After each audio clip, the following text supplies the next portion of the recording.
우리나라는 과거 몇십 년 전 외화벌이를 위해 수많은 사람들이 해외로 나가 일을 한 대가로 외화를 벌어왔는데요.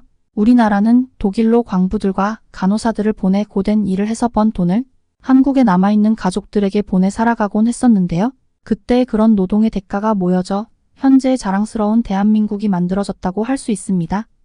이뿐만 아니라 세계에서 가장 높은 건물인 부르즈 할리파라는 건물 또한 한국의 건설회사인 삼성물산의 건설 분야에서 주도하여 만들었습니다.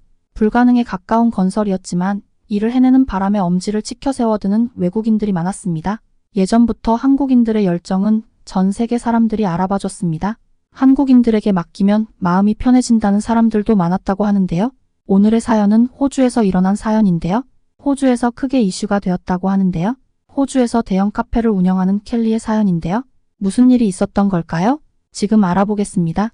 안녕하세요. 저는 호주 시드니에서 카페를 운영하고 있는 켈리라고 합니다. 제 아버지는 시드니에서 여러 가지 비즈니스를 하시는데요. 그중 하나가 바로 이 카페입니다. 카페가 점점 성장하고 커지자 저에게 카페의 운영을 맡기시더라고요. 저는 커피 만드는 건 좋아했지만 너무 어린 나이였기에 잘할 수 있을지 걱정이었어요. 제가 운영하는 카페는 주변에 매우 큰 빌딩들이 많은 오피스 상권입니다. 그래서 아침 7시부터 출근하는 사람들로 매장은 매우 바쁜 하루를 시작해요. 제 가게는 거의 하루에 많게는 2,000잔 가까이 커피를 파는데요. 다른 나라 분들이 이 글을 보면 이상하다고 느낄 수도 있을 거예요. 2,000잔이라니. 거짓말 같다고 생각하시는 분들도 있겠지만 호주는 워낙 커피에 진심인 나라랍니다. 호주인들은 하루에 커피를 적게는 3잔 많게는 5잔 이상도 마시는 사람들이 수두룩합니다. 그래서 호주에서는 커피로 큰 돈을 벌 수 있어요. 물론 대형 매장이기 때문에 저 혼자서는 카페를 운영할 수 없는데요. 그래서 저는 아르바이트생들을 고용해서 카페를 운영 중입니다. 제 카페에는 저를 포함해서 4명에서 5명 정도가 상주하며 일을 하고 있습니다. 커피뿐만 아니라 여러 샐러드와 디저트류도 판매 중이기 때문에 많은 인력이 필요합니다.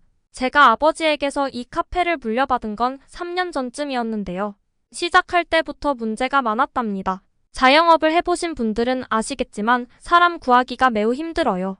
아무 사람이나 구하는 건 쉽지만 사장인 저의 말을 잘 듣고 믿고 따라주는 사람은 매우 드물다고 할 수 있어요. 호주는 워킹 홀리데이 비자로 1년 동안 호주에서 머물면서 알바를 통해 돈을 버는 사람들이 많은데요. 왜냐하면 호주는 최저시급이 2만 원을 훌쩍 넘기기 때문이죠. 이런 이유로 전 세계의 많은 외국인들이 호주로 돈을 벌기 위해 몰려듭니다. 6개월 전쯤 한 중국인 아르바이트생을 면접 본 적이 있었어요. 매장이 시작했을 때보다 더 바빠져 한 사람이 더 필요했기 때문이죠. 그 중국인은 영어도 유창하게 못하는 사람이었어요. 심지어 몸에서는 악취가 났는데요. 평소에 저였다면 절대 뽑지 않았겠지만 마땅한 사람이 없었어요. 다른 면접자들은 영어 듣기조차 되지 않는 사람들 뿐이었어요. 그래서 그나마 나은 중국인을 파트타임으로 뽑았어요. 그 사람은 카페 경력은 없었지만 영어 듣기라도 가능하니 일단 일하면서 교육하면 된다고 생각했어요. 그렇게 생각한 건 너무나도 큰 실수였어요. 한 번은 이런 일이 있었어요. 그 중국인이 일하고 있는 시간대에 중국 손님이 온 적이 있었는데요. 그 손님과 언어가 통하니 중국어로 대화를 하더라고요. 처음에는 의사소통이 더 편하니 중국어로 대화하는 것이 낫겠다고 생각했어요. 그런데 중국어의 억양이 너무 거칠었고 소리가 너무 컸어요. 카운터 쪽을 바라보던 손님들은 불쾌한 표정을 지으며 가게 밖으로 나갔어요. 저는 한순간에 단골 손님들을 잃은 기분이었어요. 그래서 저는 중국어로 대화하면 너무 목소리가 커지니 조용히 해달라고 아르바이트생에게 부탁했어요. 그러자 아르바이트생은 저에게 불쾌한 표정을 지으면서 중국어로 저에게 말했어요. 저는 당연히 중국어를 못 알아들었지만 너무 불쾌하더라고요. 그래서 저는 당장 영어로 얘기하라고 말했어요. 그랬더니 어버버거리더라고요. 이 사건 이후 제 카페의 매출은 점점 떨어지기 시작했습니다. 나중에는 아르바이트생들 인건비를 챙겨주면 제 인건비는 벌지도 못하는 수준까지 가버렸습니다. 저는 보통 아르바이트생들을 잘 자르지 않는데요. 왜냐하면 그들이 직장을 잃으면 돈을 벌지 못하고 그러면 호주에서 살아가기 매우 힘들어지기 때문이죠. 근데 저는 처음이자 마지막으로 중국인 아르바이트생을 해고했습니다. 지금 생각해보면 좀 더 일찍 해고시키는 게 어땠을까라는 생각도 듭니다. 그렇게 중국인 아르바이트생을 해고한 후 다른 아르바이트생들은 비자가 만료되어 다들 고국으로 떠났습니다. 아무리 매출이 안 나와도 저 혼자 매장을 운영할 수는 없었기 때문에 저는 새로운 아르바이트생을 구하기로 결정했는데요. 이번에도 많은 사람들이 모여들었습니다. 이번에는 확실하게 좋은 사람을 뽑고 싶었던 저는 모든 사람들의 레주메 이력서를 꼼꼼히 확인했어요. 그래야 제가 스트레스를 받지 않을 수 있기 때문이죠. 그래서 저는 이력서에 중국인이라는 글자만 보이더라도 뽑지 않기로 결정했어요. 여러분들은 제가 인종차별을 한다고 생각하실 수도 있지만 이것은 인종차별이 아니라 중국인들은 확실히 일을 못한다는 제 경험에서 나온 결과예요. 대부분의 사람들이 레주메 이력서를 대충 적고 제출한 모습에서 저는 짜증이 났어요. 제대로 된 사람이 없었기 때문이죠. 그러자 한눈에 들어오는 이력서가 있었는데요. 그 이력서의 주인공은 한국 출신인 여대생이었어요. 이력서에 붙어있는 사진을 보니 매우 예쁘더라고요.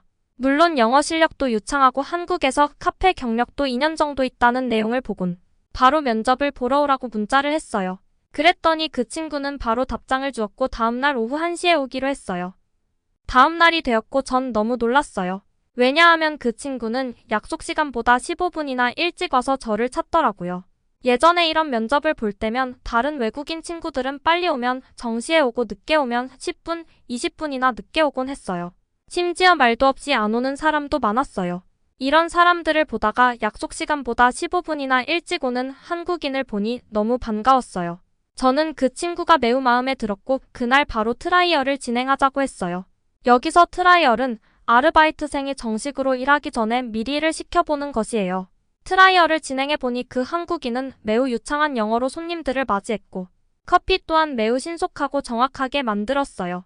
저는 그런 모습을 보곤 매우 흡족했어요. 그녀는 손님을 맞이할 때마다 항상 미소로 대답하며 고객 서비스를 이어갔어요. 트라이얼이 끝나고 저는 바로 내일부터 출근할 수 있냐고 물어봤어요. 그녀는 너무 좋다며 내일부터 출근하겠다고 하더라고요. 다음 날이 되었고 그녀는 제가 예상했던 것처럼 출근 시간보다 15분이나 일찍 오더군요. 전 그래서 그 친구에게 출근 시간에 딱 맞춰서 와도 된다고 설명했어요. 그랬더니 그 친구는 15분 일찍 오는 것이 자기 맘에 편하다며 저에게 되려 괜찮다는 표정을 지었어요. 저는 거기서 한 번 더 놀랐어요. 한국인들은 매우 약속 시간을 잘 지키며 주변인들을 잘 배려한다는 느낌을 받았어요. 커피는 또 얼마나 잘 만들던지 단골 손님들이 맛있다며 칭찬을 해주셔서 기분이 좋았어요. 이 한국인 친구가 저희 매장에서 일을 시작한 지도 약 4주 정도가 지났는데요.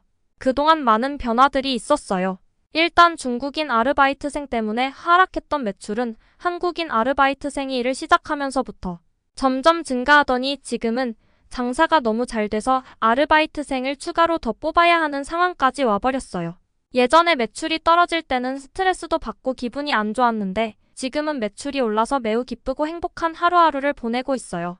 그리고 단골 손님들이 매우 많이 생겼어요. 한국인 아르바이트생이 만드는 커피가 매우 맛있기 때문이죠. 그래서 저희 매장은 시드니에서 손꼽히는 커피 맛집으로 변했어요. 너무 기분이 좋아요. 제가 한국인 아르바이트생을 만난 것은 매우 행운인 것 같습니다.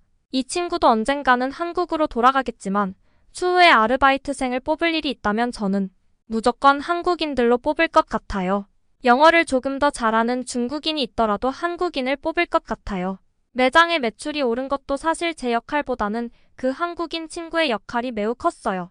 그래서 저는 현재 그 친구에게 매니저 역할을 맡기고 다른 아르바이트생들보다 무려 시급을 10호주 달러 더 주고 있어요. 너무 많이 주는 게 아니냐고 물어보시는 분들도 계신데요. 저에겐 너무나도 소중한 사람이기 때문에 이 정도의 시급 인상은 아무런 문제가 되지 않아서 괜찮아요. 한국인들은 정말 좋은 사람들입니다. 자신이 맡은 역할을 충실히 해내는 한국인들을 보고 있으면 한강의 기적이라는 것도 납득이 가더라고요.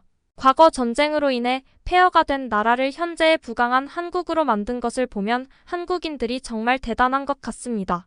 이렇게 호주에서 카페를 운영하는 켈리의 사연은 끝이 나는데요. 중국인 아르바이트생으로 인해 카페 운영에 피해가 많이 간 것이 매우 안타깝습니다. 그래도 다행히 한국인 아르바이트생이 매장을 다시 장사 잘 되는 매장으로 만들었다니 대단한 것 같습니다. 이 글을 본 많은 외국인들은 뜨거운 반응을 보였는데요. 마지막으로는 켈리의 사연을 본 외국인들의 반응을 준비했습니다. 한번 알아보시죠. 켈리가 그 중국인 아르바이트생 때문에 많은 스트레스를 받았을 것 같아. 나도 퍼스에서 작은 식당을 운영 중인데 사람 관리가 매우 힘들어서 켈리의 사연이 너무 공감돼. 중국인들은 배려심이 없고 자기들 멋대로라 나도 중국인들을 잘 뽑지 않아. 반면 한국인들은 자신이 맡은 역할을 충실히 해내기 때문에 항상 믿고 식당을 맡길 수 있어서 좋아. 한국인들은 정말 대단해. 나는 워킹홀리데이 비자로 호주를 온 사람이야. 나도 호주의 한 카페에서 일을 하고 있어. 내가 일하는 곳은 매우 큰 카페라 4명이서 같이 일을 하고 있어. 그곳에는 한국인 1명과 중국인 2명 그리고 내가 같이 일을 하는데 한국인은 매우 열심히 일하며 다른 사람에게 피해를 주지 않는 반면 중국인들은 둘이서 중국어로 시끄럽게 떠들면서 일을 해. 너무 짜증이 나. 나는 중국어를 이해할 수도 없는데 하루 종일 중국어를 듣고 있으면 머리가 어지러워. 심지어 중국인들은 일도 제대로 하지 않고 대충 시간만 때우다가 집으로 가. 아무래도 사장한테 말해서 중국인들을 해고시키라고 해야겠어. 켈리가 너무 안타깝다. 중국인 아르바이트생이 있는 동안 너무 힘든 날의 연속이었을 것 같아. 지금이라도 한국인 아르바이트생을 써서 다행인 듯해. 한국인과 중국인은 마인드 자체가 달라. 한국인은 뭐든지 열심히 하고 남에게 피해를 안 주는 반면에 중국인은 뭐든지 대충 하고 남에게 피해를 주는 것을 계속해. 중국인들은 정말 이상한 것 같아. 이렇게 외국인 반응을 살펴봤는데요. 켈리의 사연을 들은 외국인들은 대체로 한국인들이 대단하다며 칭찬하는 반응을 남겼습니다. 그리고 중국인들의 단점에 대해 설명해주는 글을 남겼습니다. 과거 한국이 한강의 기적을 만들어낸 것처럼 2023년 현재에도 한국을 포함한 전 세계에서 한국인들은 열심히 하루하루를 살아가고 있습니다. 영상이 재밌으셨다면 구독과 좋아요를 눌러주세요. 저에게 큰 힘이 됩니다. 감사합니다. 오늘도 좋은 하루 보내세요.